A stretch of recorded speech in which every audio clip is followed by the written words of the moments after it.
All right, and we are live. Welcome, everybody. Mary Beth, welcome to the show.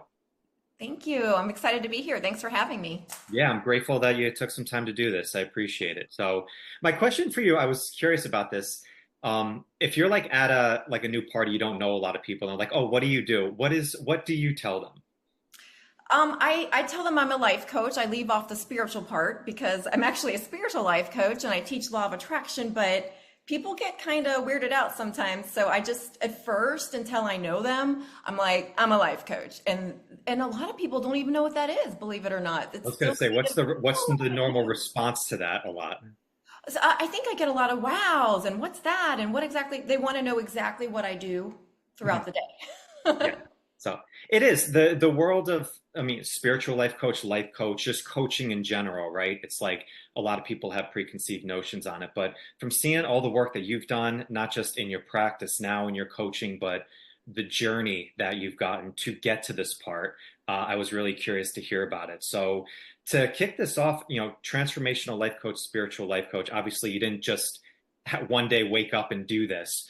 How did this start for you? Like, I know there was a personal journey that came through, but when did this first start coming into play for you when you really made a change in your life, which eventually got you into the world where now I want to coach and help other people go through this?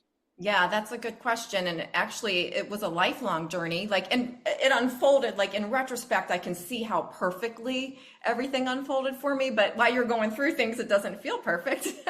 But yeah, I wouldn't change a thing. I would say that it really started with childhood. I will make it very short, but just, my parents got divorced. I mean, it's trauma a lot of us share. I was 5 years old. My brother was 3. My sister was 7. I'm the middle, so that's not shocking. The middle child goes wild. Um, but yeah, so that was a long time ago. I was growing up in the 70s. So I'm 50 now, and back in the 70s, things were a little bit different. Like we were really kind of left on our own a lot. And my mom, after the divorce, went back to work. We were kind of left with these neighbors that didn't really take care of us. But when you're a kid, you don't know any different, right? You don't know how to compare it. There was a lot of neglect. My mom didn't know, so it's not her fault at all. But yeah, she was working mom, didn't really see my dad.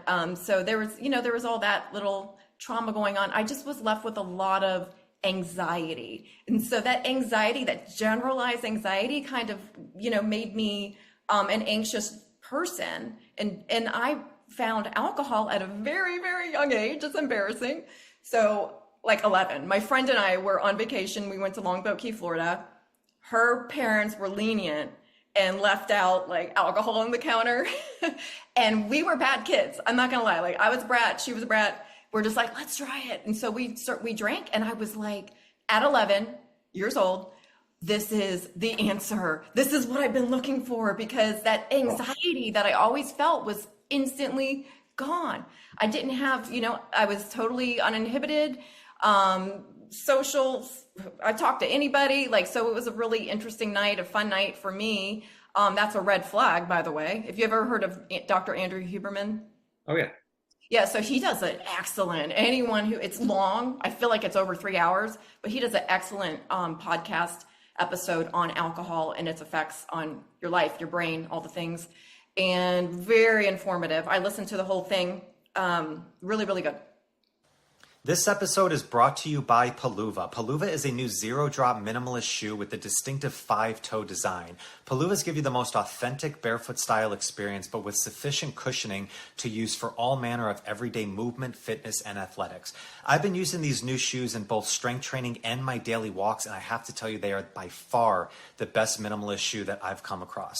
The popularity of minimalist shoes have been on a big upswing, but Palouvas are a step ahead of every other zero-drop wide box shoe because of the critical feature of individual 5-toe articulation, a separate slot for each of your toes. This allows for correct dynamic movement of the foot through walking or running, which is impossible when toes are encased in a single box. Now, minimalist shoes have faced controversy in recent years about causing injury from inappropriate use. So the big picture mission is start walking and living in Palouvas as often as possible. Use your specialized running shoes, basketball shoes, work boots, or high heels when you need to, but wear Palouvas as much as possible to reawaken the natural functionality of the human foot to stand, walk, run, and perform. And Paluvas also have a sleek, cool design, so you get a barefoot shoe that looks great as well as feels great. And now you can try a pair of Paluvas with no risk and realize that these are the most comfortable shoes you've ever worn. They are literally designed to feel like you're walking barefoot on a putting green.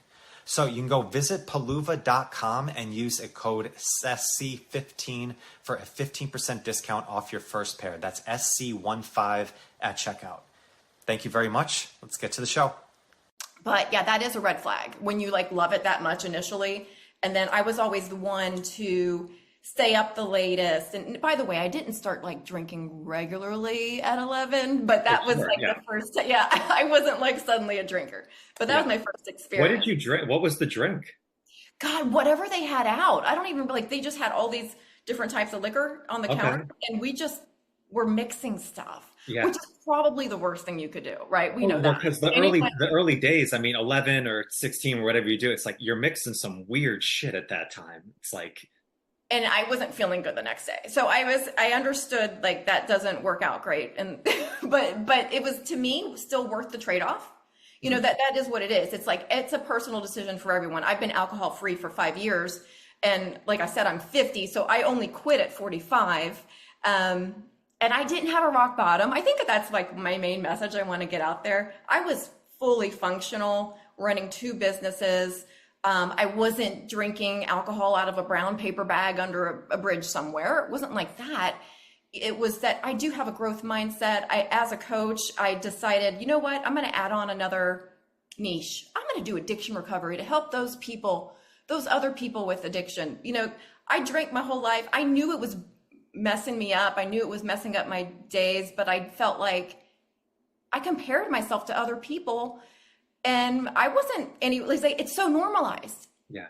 You almost become like a professional at it. Like, you know how to like do it in the right way. And like it becomes more of like your normal. So you can still function in a way while doing this thing that we put quote unquote bad, and it is bad. But if you've been doing it for that long, like, you know, kind of the ins and outs of how to navigate around it. Especially the hair of the dog that bit you. I'm sure you've heard that one. Like, if I worked from home too as a coach, and like, let's say I woke up we overdid it the night before, my friends and I, like, it wasn't like I was drinking alone. There was always somebody who's going to go to happy hour with me. And my drink was red wine. Like, everyone I knew was drinking this much. It's so hard to see that there's a problem or an addiction, because a lot of people don't know the definition of addiction. I'll get to that. But when everybody's doing it, how do you know? Like, I'm comparing myself probably to people who drink more than me.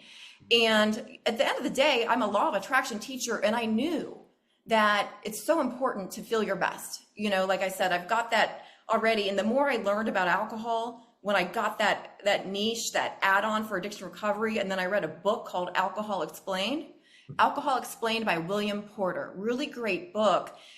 It opened up my mind, and I knew things at that point that I could not unknow. You know what I'm saying? Like, I was like, what it does to your sleep, I didn't realize that most of my problems were being caused by these 2 or 3 glasses of wine.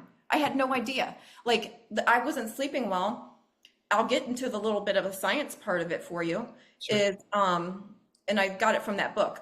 But our body's doing the normal thing that it should do. When we drink alcohol, it's a depressant, right? So our body creates stimulants in order to counteract that depressant. Well, after your not your 4th or 5th drink, about 4 or 5 hours after your last drink, that depressant's gone out of your system, right? It's gone. So all you're left with is those stimulants that your body created to counteract the depressant. So then, and this didn't start happening to me until my 40s, by the way. It is progressive, like, it's cumulative. So I would start waking up at 3 a.m. with my heart racing and just what we call hangxiety. That's the term, hangxiety. So I would feel like nothing bad happened. I didn't do anything stupid. It was just my heart racing, and it was because of all those stimulants.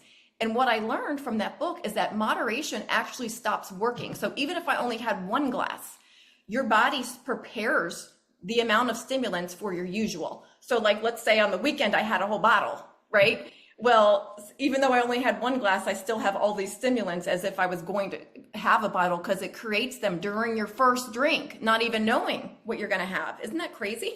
Yeah. So that was really starting to affect me because sleep is everything. You know this, right? Like if you don't get a good night's sleep, that affects everything your next day, totally messes with your vibe. I know I'm a good coach, but I wanted to be my best feel at my best. I wanted to set myself up for success every day. Nothing bad happened. I didn't have a rock bottom, except I started to just feel like shit. That's it. Like that's a good enough reason to anyone listening, just wanting to be your best and not feeling half-mast the next day, and How was the feel like shit moment? Was it more in like the body, like feeling sluggish? Was it more of a mental fatigue and fog? Like, was there one that stood out more than the other? I'm going to say it was anxiety more than anything, because it's funny that we start drinking to soothe anxiety, but eventually it's the thing that creates anxiety. I always say that I don't know who said this. Yeah, I saw a meme. I don't know who said it, but it's like drinking alcohol is like pouring gasoline on anxiety. So we're actually making it so much worse. And so the solution becomes the problem ultimately. And honestly, with like knowledge, just learning about this helped me shift, just like learning and being the type of person I am who's always researching, and I'm just such a curious person. Every day I like to learn new things, and that's kind of what happened. Is I didn't know how bad alcohol was. I didn't know it was a group 1 carcinogen, which is right up there with tobacco and asbestos, linked to 7 different types of cancer. Like here I am taking all these supplements every day, trying to look my best and feel my best, at my age. And I didn't know it was the thing causing my hormones to be dysregulated, and all of the things that were like, I lost 20 pounds after I quit drinking alcohol, and I was doing all the things to stay in shape, all the things. I'm doing everything right, not realizing that alcohol was creating insulin resistance, and it didn't affect me until my 40s. And that's something to the ladies who are listening. It's different in your 40s. Like you can't get away with it because our hormones are already going wackadoo in our 40s. So you need to understand that there's nothing that dysregulates your hormones more than alcohol. And it is linked to cancer. It's just not marketed that way because, let's think about it. Doctors used to prescribe cigarettes to patients. Yeah. I think back in the 30s, all the way to the 1950s, they were prescribing that, and they were paid off by the tobacco industries. I'm not saying doctors are doing that now. I just think they don't know how bad it is. I think you have to go out of your way, just like I did. I knew it was bad for your liver, right? But I didn't know it was all these other things, right? And it's not labeled like it is on cigarettes, right? Cancer, but right. It definitely does. And then there's other things. Drinking and driving, people it causes all kinds of wrecks. It causes destruction with families. There's a lot of things, but we act like it's just normal. We don't consider it a drug, and it's also the only drug that you have to justify why you're not doing it. Because now I'm the weirdo. You know what I mean? Exactly. I'm the weirdo at parties who doesn't drink. It is weird just what the common narrative of knowledge is at any different time. It's a hilarious example of it. But if you go to the movie Men in Black with Tommy Lee Jones, and he's talking to Will Smith because he just found out that aliens existed, and it's a ridiculous movie, but he had a beautiful line in it. He said, 1,000 years ago, everybody knew that the Earth was the center of the universe. 500 years ago, everybody knew the Earth was flat. And 20 minutes ago, you knew that people were alone on this planet. And then he said, imagine what you'll know tomorrow. And it was just a beautiful reframe of just we think we just know all the answers at any different time. But then as just time goes along, and it's a personal journey that you need to go through and really not buy into any specific, knowledge base from something else. You need to really explore it for yourself. So yes, you nailed it. And I can tell you that we had this conversation even 6-7 years ago, I would have been like, people who don't drink are lame. I wouldn't have even dated somebody if they didn't drink. You know what I mean? You kind of seek out other people like you. And I definitely didn't want to, I guess what I'm saying is you don't know what you don't know, kind of like you said. Yeah. So And I what understand. shifted in that time then? Like, you were very successful in a lot of different areas, still having this, within your system. And then 5 years ago, you said when you got sober on there, what shifted in your mind or in your life when you wanted to, go down this path? Yeah, so like when I was going to help other people with their addictions and learning, oh my gosh, it sounded so familiar. It sounded like me with my relationship with alcohol. And when I'm reading these books, I'm reading about it and I'm going, probably what's wrong with my sleep. Just being able to relate to this is me. Oh no. And I didn't know really the definition of addiction. Like I didn't know it was something like, hey, if there's something that you can't give up for a week and it's having a negative effect on your life, that's an addiction. I mean, we're all addicted to our cell phones these days, right? We have addictions to so many things. And we even overthinking and negative thinking. Those two things, those are addictions, like with those negative thought loops that we can get into. So learning about the law of attraction, well, teaching it, and then realizing alcohol was doing all this stuff that I wasn't blaming alcohol for. I would blame other things. It was never alcohol because I didn't want to give it up. I loved it. So of course, I'm not going to look at it. I think that most of us, we have those blinders on, we're just in denial because that's like alcohol was my best friend for a long time, who would screw me over now and then with hangovers.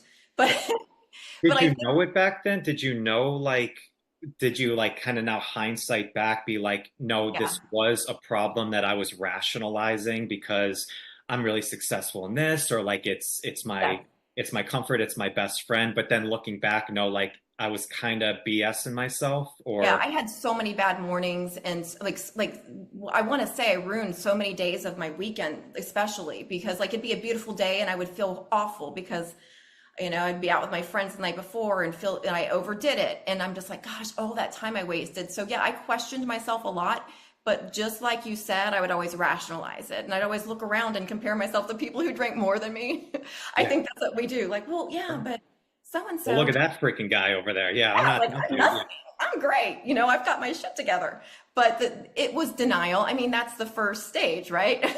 Denial. I was definitely like I have on my profile that, I was secretly battling alcohol addiction. It was a secret to me too. I didn't know until it just really, it's just learning about it. And that's why I want to put my message out there as much as I can, is because I wish that I had someone like me who's telling like, this is what it really does. Like you think it's just, oh, it's going to affect my liver a little bit. And, livers rejuvenate. We tell ourselves all kinds of crazy things. And I'm taking this supplement and milk thistle and things but it's not enough to counteract it. It's not enough to counteract all the damage it's doing to our endocrine system. And I think that just if I had that knowledge, I wouldn't have had it in my life for so long. And guess what? My life, it completely turned around. Everything about my job, being able to attract better clients, I think it does lower your vibration. And we attract better the more we raise our vibration.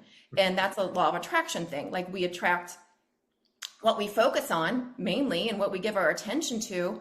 But if you just think about, if we're walking around and not feeling good all day, we're not going to our thoughts aren't going to be as good, our behaviors, our actions, right? Like I made worse food choices, right? So it's one of the things, when we have a hangover, we might want some fried food and we might not make that. So it just helps everything in your life, all of your decisions, all of your thoughts.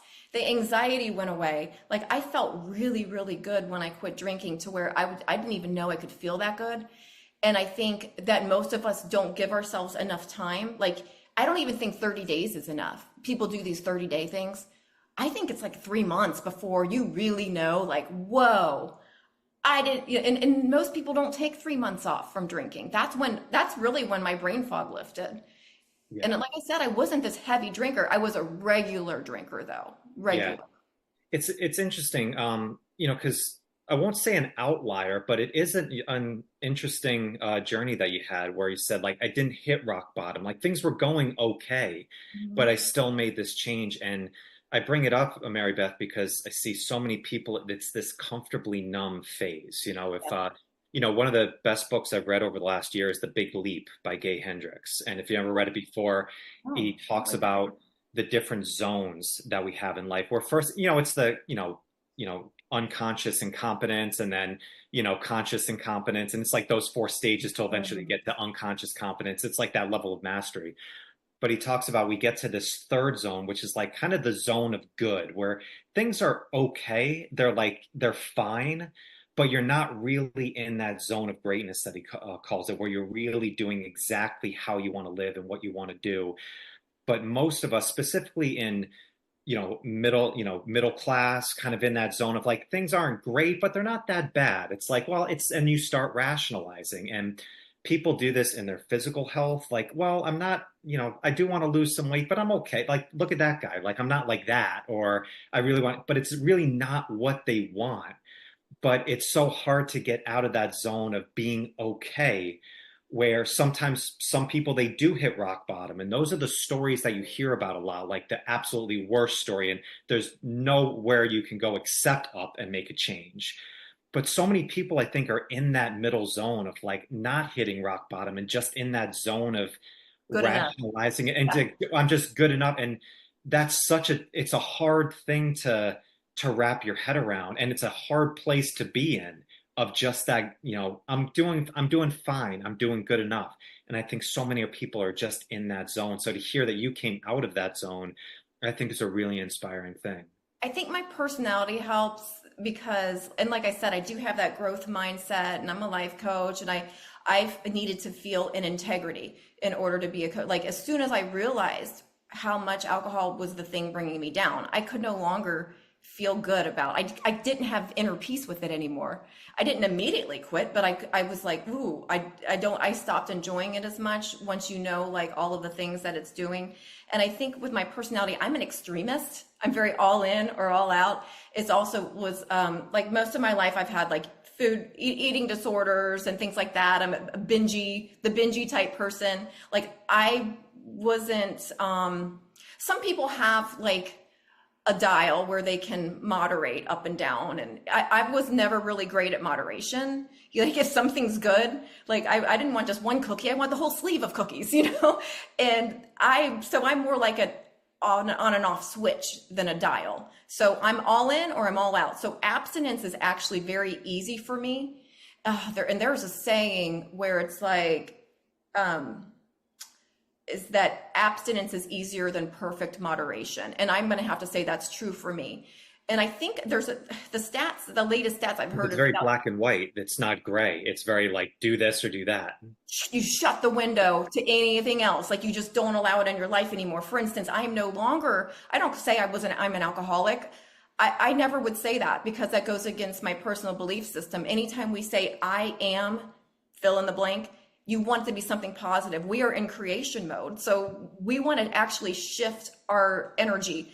When that happened with me, when I finally made that decision to quit, it was actually like a spiritual experience. I felt a whole energetic shift where I knew that I was done, and I was never going to go back to it. That old identity. I'm not saying that AA is valid for anyone. I'm a big whatever works person. If whatever works for you, stick with it. But for me, the times that I did try to go in the past, I was ordered to go at one point because I got a DUI in like 2008. And that wasn't even anything to me, because everyone I knew had a DUI. It's like, oh, I got caught. It wasn't, I got arrested. I mean, it's crazy that wasn't, a bigger deal to where I would like consider quitting drinking, but I didn't. I'll be honest with you, I didn't consider it at all, because everybody I knew, I went on a 3-day getaway where we had to, take all these classes, and I had to go to AA. Mm-hmm.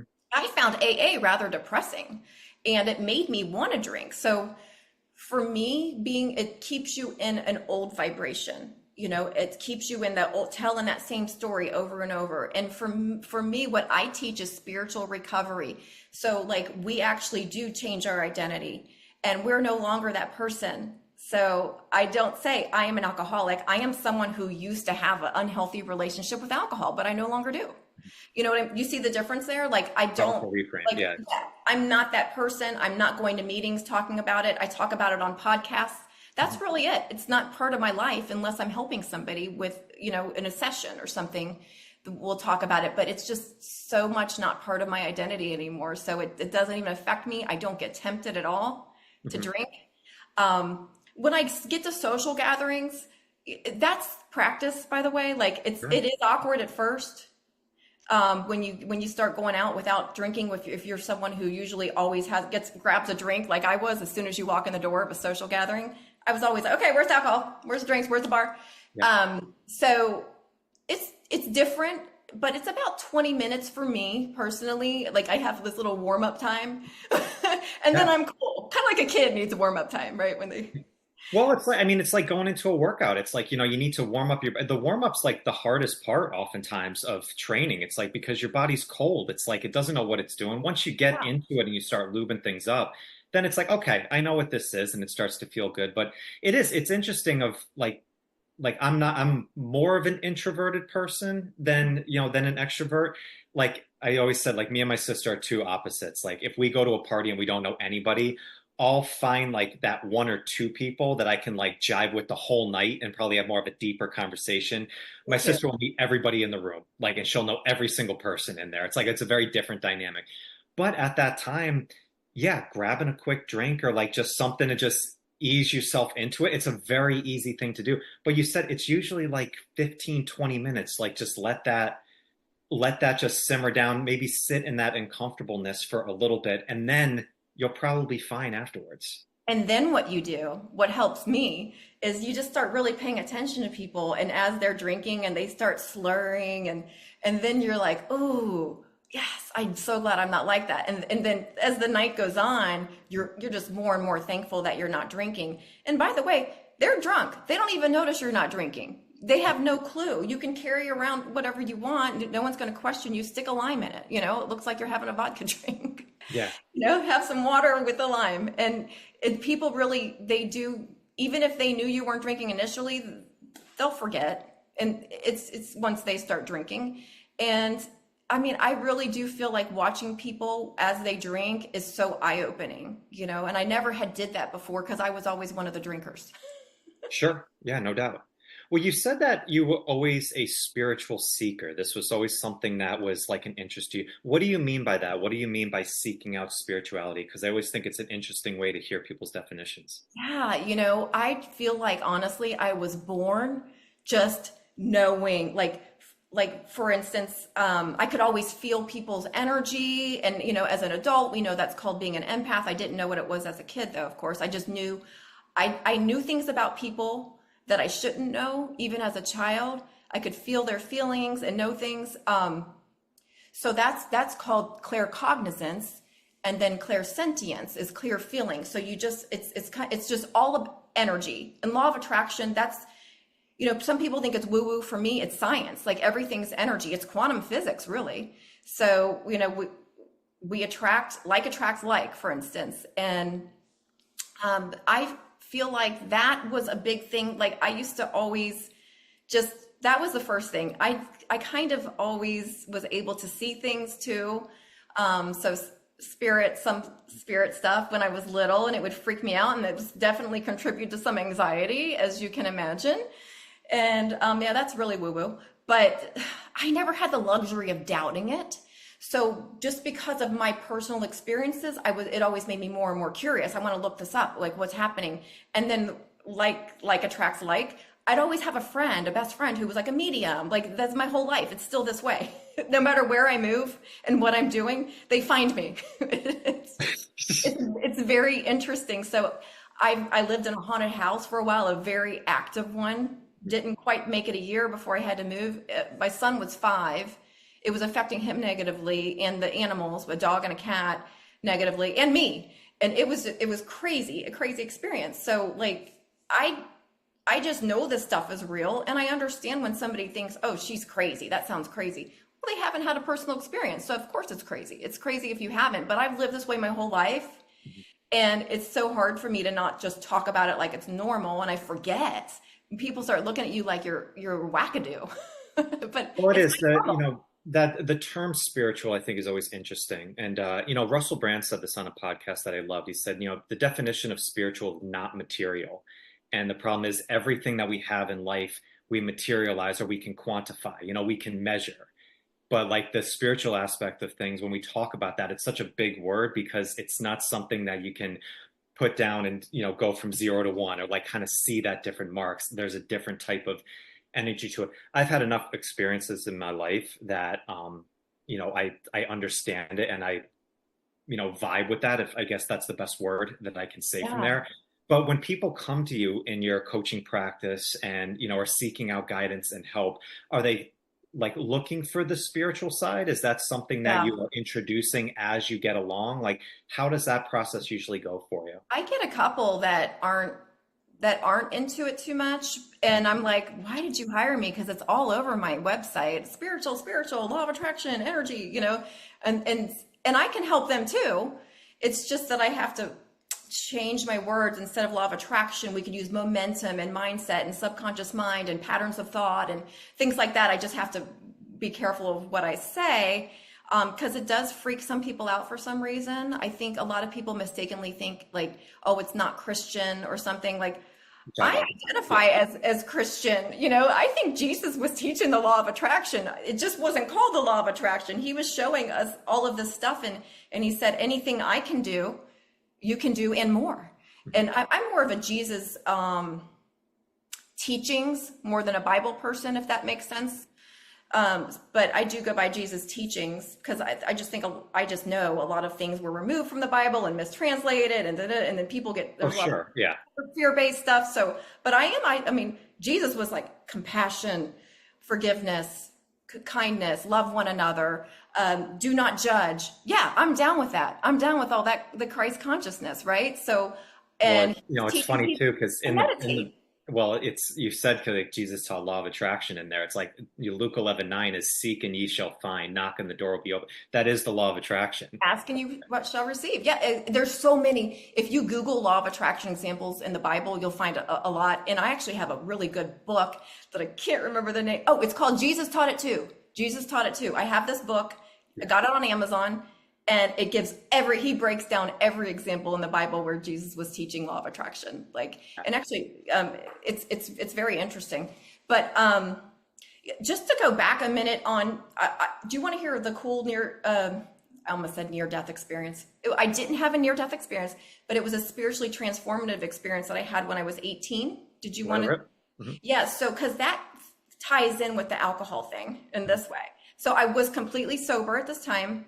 And I was like you said, spiritual seeker. I was reading a book on near-death experiences, which is why I said that. And something about this book triggered this energetic spiritual transformation thing where I was suddenly like in a different, like it was more like a quantum experience. Because for 2 weeks this went on, where now that I know more about it, I would say, have you heard of 5D, like fifth dimension, like everyone says we're moving into the fifth dimension. Have you heard that yet? Yeah, I don't know really what they're talking about. Okay, then we won't go. But it was like I was on a different, like I would just think a thought and get the answer. It was extremely blissful and just unconditional love and all the things that I'm like, what is going on? Because I'm 18. This is 1993. And there's no internet. I didn't know what was happening. And I'm trying to tell my friends and they just thought I was crazy. And I go to the library. I go to a bookstore. I have to go. That's how I had to find this information. And it was basically what I learned is it's like some people call it enlightenment or nirvana. But what I was able to see how everything was all connected and everything's love. And that's the truth. And then the lie is the fear-based stuff and the separation. And I was just on this crazy high for 2 weeks. Like I was just up there, I want to say vibrating the highest that you possibly could, and joy and bliss and love, all the things. And eventually the world brought me back down to 3D reality. And it got really depressing. And I noticed just that, wow, this contrast of how I was feeling to how I feel now really sucks. And I didn't have anyone to talk to. I didn't have any guidance. I didn't integrate that experience well because I'm 18 and what do I know? So that's when I really started drinking a lot, because in my 18-year-old mind, I was like, this is the only way I can feel kind of connected to people. Chase the dragon again, yeah. Yeah, so that's kind of when it started up, like getting Not too good. But it's very interesting how that led to that. But like I said, in retrospect, it all unfolded because I think I needed to go through everything that I went through to be where I am today. And I think it was so important for me to go through the addiction experience and realize that I did have that. So how do you help people if you don't have firsthand experience in something? You know what I mean? I think 100, absolutely. Yeah. You know, the law of attraction, it's that phrase and term I've had a back and forth with for a while because, Wayne Dyer, I think, who really was one of the most popular guys who brought this into the world, I think is absolutely fascinating. Like, his book on the Tao is like one of my all-time favorites to do. But I remember like when The Secret came out and he didn't want to be a part of it because it got kind of just brought into just like, yeah, if you wish for a Ferrari, just Ferrari's going to come. And it's like it got very diluted down and misinterpreted in a lot of ways and kind of grandfathered in from a lot of just frankly kind of annoying people who were just taking just essences of it and not really getting into like the depths and the first principles behind it from there. So what do you think are some of the misinterpretations or misconceptions of a law of attraction, and what is it actually when we're applying it right into our life? Yeah, I'm glad you brought that up because I agree about The Secret. Like, I love The Secret. That came out in 2006. I loved it because as an introduction to it, but you're right. It definitely made it seem like we could just sit around and think positive thoughts and then things are just going to flow to us into our life. And that's not how it works at all. There is no doubt.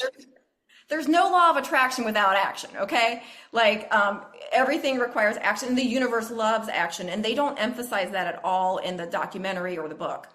Because there was both out there.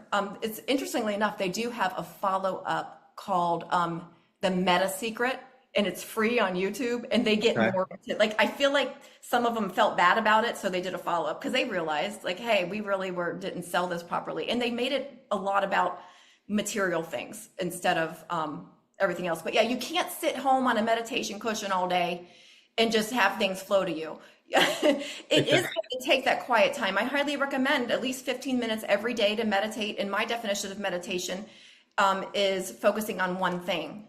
And I think I got that from Dr. Joe Dispenza. Like, you don't feel bad if your mind drifts. Like, just focus. It could focus on your breath, focus on the sound of the air conditioner. Just it could even be a walking meditation where you're just focusing on walking. It's really just getting rid of distractions for 15 minutes of your day. At least, it feels good.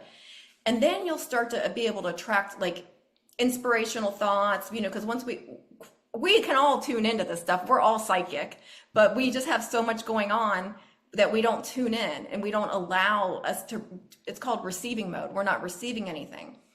But yeah, law of attraction, it's always going on. Okay. You can't turn it on or off. You're either living it by default or you're intentionally creating your reality. We all are always creating our personal reality. We can only attract things within our personal belief system. Okay. So when you compare yourself and you're like, well, law of attraction doesn't work, or you just like, it's because of your belief system. And that's what I help people with in coaching a lot, is getting into those subconscious patterns. And we all have a different point of attraction. And that's a 3-part thing. Our point of attraction is all of our childhood programming, all of our beliefs from birth up until now. So you can see how different that would be for everybody, because we all had different experiences. So that's the programming.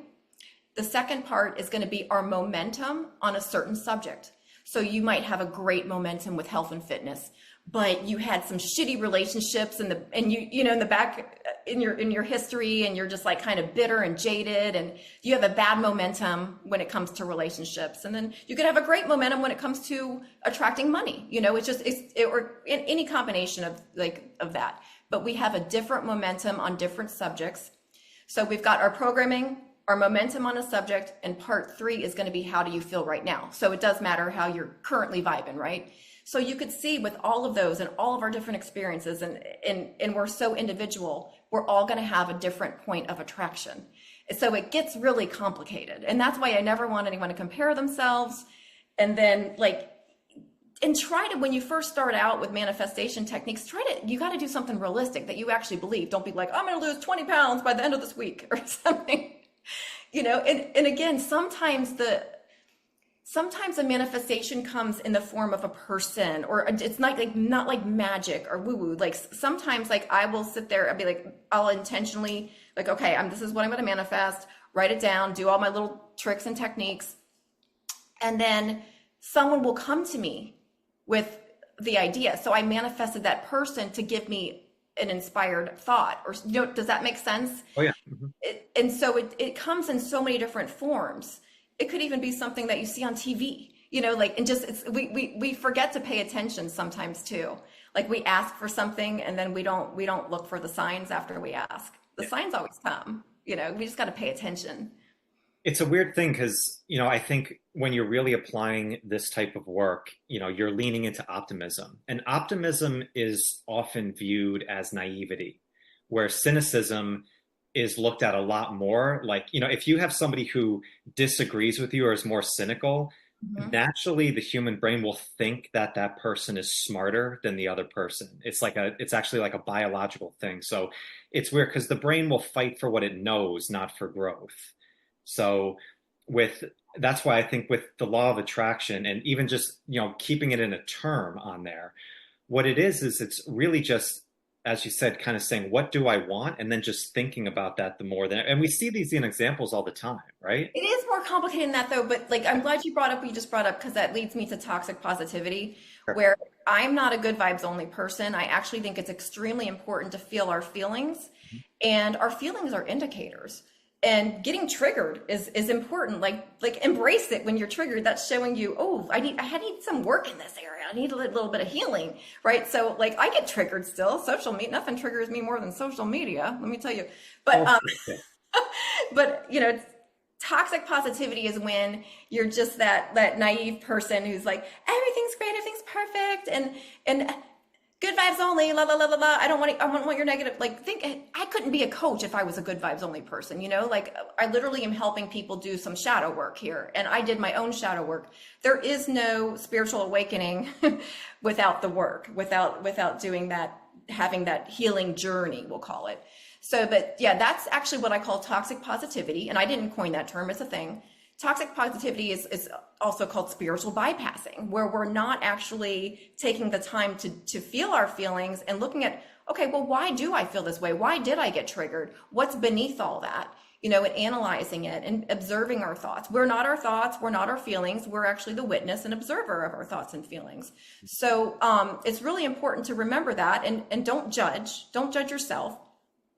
But yeah, we want to feel our feelings because they're giving us very, very important information. And when you shove everything down and you suppress your feelings, they're still living there in your body.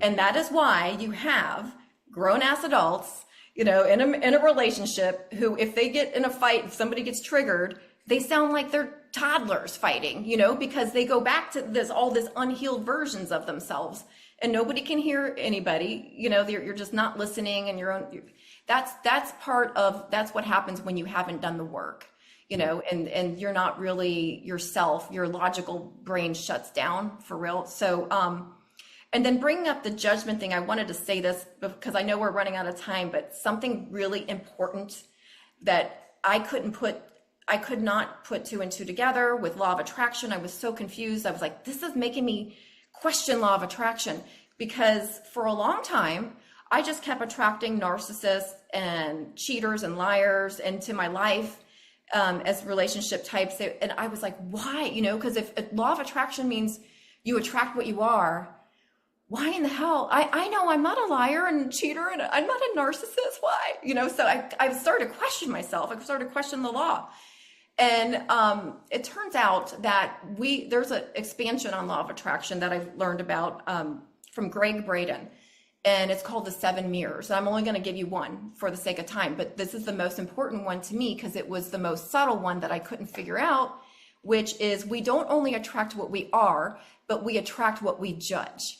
Anything actually that has an energetic spark, anything with an energetic spark, we're going to attract to us. So I had a big energetic spark with narcissists and cheaters and liars. I judged them. And so it's in my energetic field. You know what I mean? So I'm going to keep attracting it until I had to do the work. it's called the work for a reason. I had to do a judgment detox and, really get into a place of compassion and forgiveness for those people, which seems impossible in the beginning when you first start doing that, because you're just in that victim role. Well, they did this to me and da da da. The truth is, I participated in those relationships. We got to take accountability for our role, and also then come with compassion. Like, everybody's born with a clean slate. We're all born babies. Something happened to them. Something happened to people to where they feel like they need to manipulate and lie and cheat to get love. So I mean, that's a hard place to get to if you've been burned pretty bad. And but it is possible, because I got there. That's an interesting mirror, is you attract what you judge, because the things that you judge, specifically if you have a very strong bias towards it, you see those a lot quicker than anything else as well. So you're probably seeing them even more outside, and you can pick them up from a distance a lot quicker, and then that will naturally kind of gravitate towards you. If you're judging something, expect that person to walk right into your life pretty soon. It's like the biggest way to attract things. And then, so there's all these little things like those in those 7 mirrors where you realize how complicated the law of attraction is and how much inner work it takes to really get to a point where you're deliberately creating your days. We have so much control over our life. We really do. And we don't take advantage of it because most of us are just living on autopilot, having the same thoughts and doing the same things as the day before. I think Dr. Bruce Lipton said 95% of our days are autopilot. We're just, we're living in the subconscious, and then 80% of the 95 is negative. And then we wonder why we never change anything. Because so I did a report on this actually. Like, if you actually break that down over a year, that means it's 1.8 million negative thoughts that are on repeat again for a year. So I use this in like contrast of like exercise. Like, if you work out, 3 days a week for a year, that's 150 workouts. That's great. If you eat 3 healthy meals, every day for a year, that's like 1,100 meals. But if you have 1.8 million negative thoughts by sheer numbers alone, what's going to make the biggest impact if you work on it and shift those numbers a little bit more? It's from what's going on in between your ears. And it's all about catching yourself, interrupting those patterns and being mindful, just really going into focus mode. Like, focus is everything. That's huge with law of attraction. And with a daily practice, because I think a lot of it, when we talk about these things, it's ideas and kind of a lot of theory, which is very good to understand, but then actually putting it into practice is a hard thing, where a lot of people get kind of lost in, what do I do with this now? So what are like 1 or 2 of the practices that you work and implement with people and your clients on building more, attracting the right things? And, what are like the longest levers that you utilize on a daily basis? Yeah, it's because it is self-awareness, and it's hard to, well, first of all, I want to say it's not really harder to think positive thoughts. People think it's hard. It's not. It's just that we've practiced the negative thoughts more. That's where we've been tuned in. And you can think of law of attraction like a radio station. Like, we can't tune into 107.1 when we're on 101.9. It's a matter of just tuning yourself. And so I do recommend 15 minutes every morning of meditation, just quieting your mind, or at least listening to positive messaging. Like, what are you listening to? Like, a lot of people wake up in the morning and they put on the news, or they start scrolling on social media. Like, that's part of our diet too. What are you feeding your brain? And so that's huge. Like, the way we start our day to get, it's different for everyone. Like, none of my coaching sessions are the same. I have kids. So I have 12 years old up to 56 years old is like my range right now of clients. And, 12-year-old female and a 56-year-old man, I don't do the same things with them, so it's very, very individualized, but with everybody, quieting your mind. And for people with anxiety or the monkey mind like mine, what I recommend is more of the breath work. So like counting your breathing or doing a guided meditation. There's so many free ones on YouTube. Something guided is really good. I say move your body first thing in the morning at some point, do something. Even, what's really good for you and fun is a rebounder. Get a rebounder, little trampoline, and jump. It's like so excellent for you. First, it's great for lymphatic drainage and everything. And it's so good. I can't say enough good things about it. And they're cheap. Get a rebounder. So like start your morning off that way. It's gonna, anything that you can do personally to raise your vibration, sometimes it's music. So if you're a music person, put on that music that you know is gonna get you high vibing. For me, what helped me the most with staying alcohol free is serving others. I definitely recommend, like I have these cards that addiction recovery with the law of attraction. Each card, it has, it's, so the thing is you pick a card every morning, you're always you focus and you pick the card, you're gonna get the message for you based on law of attraction. You follow the instructions, and every card teaches law of attraction minus the misconceptions, minus the myths, right? So it gives you clear instructions, and serve others is my favorite card in there because it gets you out of your head when you're helping other people. I think AA does that too. Like that's why you have a sponsor, Final right? step, yeah. A sponsor. It's that's a great concept. But yeah, every single card in here has something. And eating healthy, there's high vibrational food and there's low vibrational food, you know? So eat real food. Don't eat processed food, you guys. Probably people who are listening to your podcast aren't really eating processed food. Yeah, but everybody's got their things, you know. It's, as you said, like sometimes you're really good on one area and then you're focused and then you're losing it on another area, you know. And oftentimes we think we need to be perfect in everything.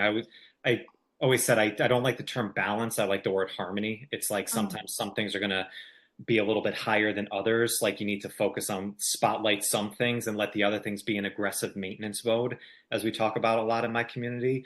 But yeah, no, it's the power of just, I think, the 15 minutes of just quieting your mind and just sitting, Naval Ravikant had the best thing about meditation is like, it's the prospect of doing nothing. It's like you can focus on your breath, you can focus on one thing, or you can just sit, like let it flow, like let all the spots in the browsers like be up there and then just click off one at a time, just like bring them off. And eventually you'll get to some clear-mindedness. Yeah, pet your cat, like just anything that you're doing, like honestly, like because I got my cat here, anything that you're doing that just gets you some sort of inner peace, just being in the present moment. Most of us are like, you know, thinking about something in the past or having anxiety about something in the future, and we're never in the present moment. And like, you know, the power of now, Eckhart Tolle, I don't know which way to say it, but that book is powerful. And that whole concept it's like every spiritual, I don't care what it is, every spiritual teaching is all about all of our power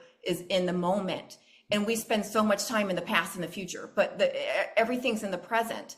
And so when we take that time each day, and it is like, it's like working out. Like you can't be like, okay, I'm at a high vibration, I'm done. Like just like you can't go to the gym and be like, I got my perfect body, we're good, I'm done now.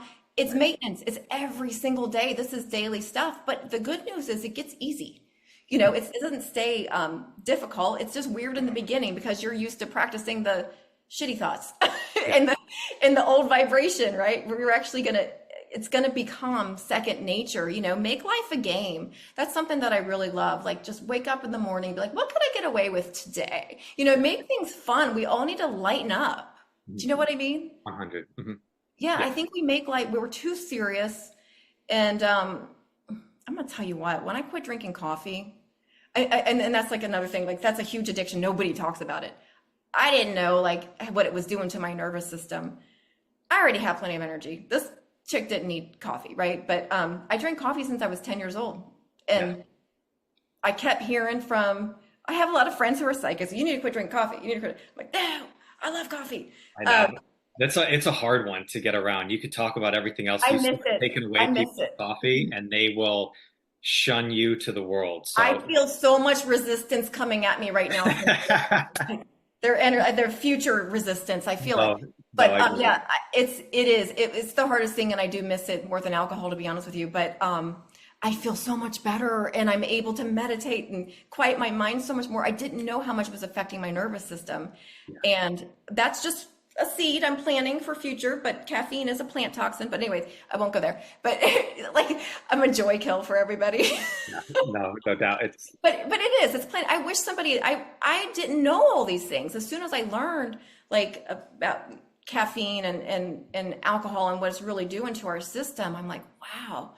And I've never felt better than I do at 50 years old. Yeah. It's crazy.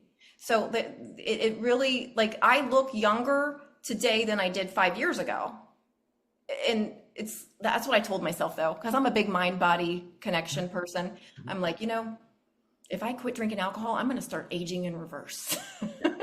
Love And it. that's in my personal belief system, so I can manifest it. Mary Beth, thank you so much for jumping on. I really enjoyed hearing about the work that you do and that the journey that you have. So I really appreciate it. Thank you so much. Thanks for having me. No doubt. If people want to check out more of your work, see what you're doing as far as coaching, everything like that, what's the best place that we can direct them? I'm on every platform, Instagram, TikTok, Facebook, and it's Mary Beth Schrudder, Schrudder. And Day One Life Coaching is my business. And you can go to my website, day1lifecoaching.com, DAYONE, lifecoaching.com. And I do offer a free discovery call to anyone who thinks, hey, I want to learn a little bit more about coaching. So you can talk to me on a Zoom and we could figure that out together. Is it coaching right for you? Or maybe something else is better for you. But we figure that out together. And anyone, it doesn't matter where you live, because I do my sessions remote. Yeah. So it's all Zoom sessions. So as long as you speak English, we're good. And, I'd like to offer your audience like a $10 off discount for my addiction recovery cards. Perfect. If anyone's interested, because, maybe you're not trying to quit anything, but maybe you know someone. We all know someone who needs to quit something. But what should I make the coupon code? You tell me, I'll make the coupon. Yeah, we'll create it probably like SC10, and we'll put that right in the show notes. So SC10? C10, yep. Okay, that'll be the coupon code. Perfect. Mary Beth, thank you so much. Listeners, thank you so much. I will catch you guys on the next one. All right, peace.